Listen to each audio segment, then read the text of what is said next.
در نظم حقیقی بگیم، نظم یک انسان مؤمن اینطور تعریف شد. نظم یک انسان مؤمن، یک انسان الهی، یک انسانی که پروردگار رو باور داره، حضور پروردگار. نظمی که این چنین انسانی پدید می آورد، درسته که بر اساس آمار چیده شده و بسیار محترم است. یعنی نگاه میکنیم میبینیم آمار این رو میگه 80%، 90%، 95%، هرچی میاد نگاه میکنیم میبینیم این 95%. پس میگه این حکم صادر میکنه، میگه آقا بر اساس این ما بایستی این فرد رو اینجوری درمان کنیم، یا این کار رو اینجوری پیش ببریم، یا این ساختمان رو اینجوری بسازیم، یا این رابطه رو. همه اینا رو بر اساس این میاد. تو روانشناسی، تو علوم تجربی کلا بر اساس همین چیکار میکنه؟ قضاوت میکنه. منتها در نظم یک انسان مؤمن یک جایی برای بی‌نظمی وجود داره. یعنی این بی‌نظمی هم یک جایگاهی از نظم او رو قبول بی‌نظمی، قبول این که من چیزهایی هستن که با نظمی که من گمان میکنم بر اساس خیالم اینها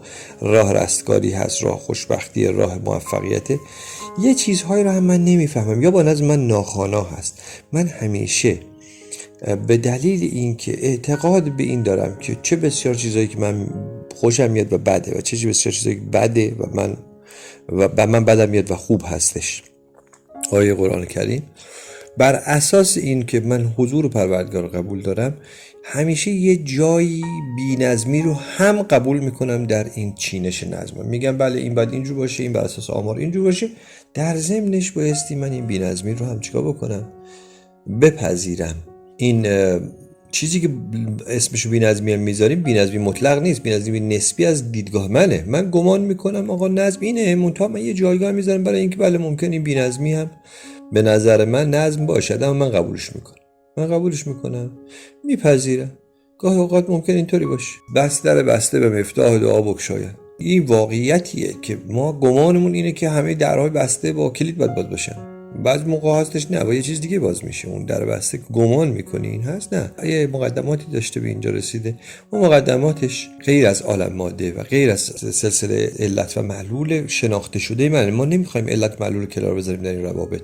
میخوایم بگیم علت معلولی که من میشناسم و فقط به اونها تکیه میکنم نیست. یه علت معلول فوق اینها هم وجود دارد که برای من ناشناخته است.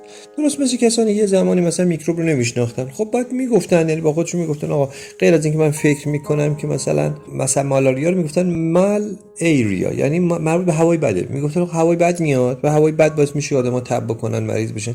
بعد کنارش میگفتن آقا ممکنه یه عوامل دیگری هم وجود داشته باشه و دانشمندان دنبال این رفتن و بعد فهمیدن بله مثلا یه پشه آنوفلی هستش و بعد این بیماری مالاریا رو میاد چیکار میکنه؟ میاد منتقل میکنه و اون سبب بیماری میشه.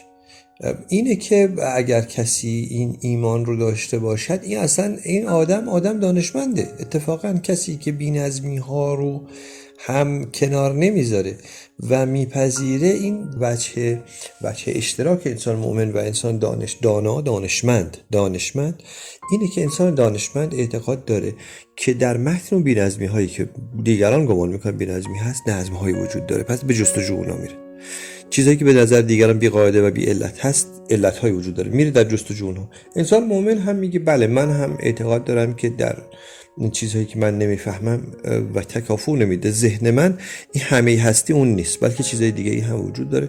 من باید به اونها فرصت این رو بدم که من اونها رو بتونم جستجو بکنم یا برای اونها خودم رو آماده بکنم، مراقبه بکنم، توجه بکنم، استاد ببینم تا اونها خودشون رو، حقیقت خودشون رو به من نشون بدن، از الباطن به از ظاهر سیر بکنن.